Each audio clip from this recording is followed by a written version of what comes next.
Bonsoir à trop. Les gars leaders, gars Ibrahim, Maman Charlotte, toujours vers Londres.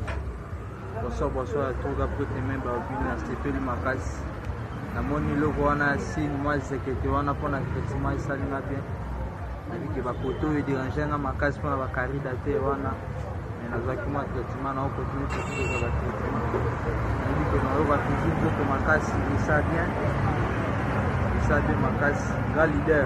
Babi Jonas Tempo et Oumi Boulot. On peut s'en aller jamais. Maman Charlotte, ouais, il faut bien jamais dans Nyoso. La marque système Jonas et beaucoup d'aide Jonas.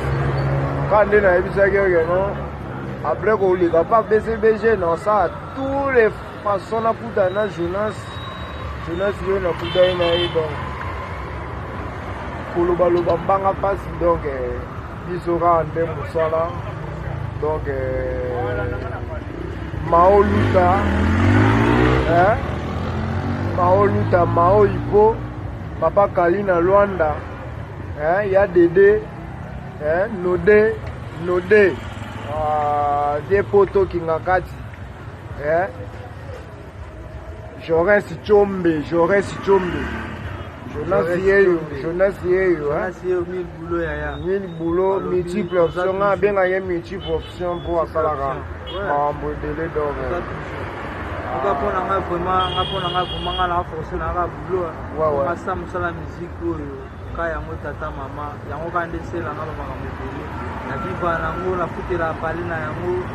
Mwana ngalia kana yango donc sona bimite na travailler donc mwana lezate. Maman Charlotte Dieu à maman.